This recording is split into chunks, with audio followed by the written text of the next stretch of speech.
Out cruising around in the old 66 Dart.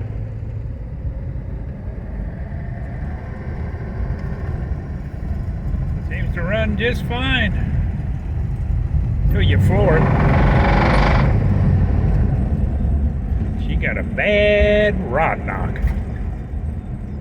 but only when you get on it or hold it up around 2,000 RPM.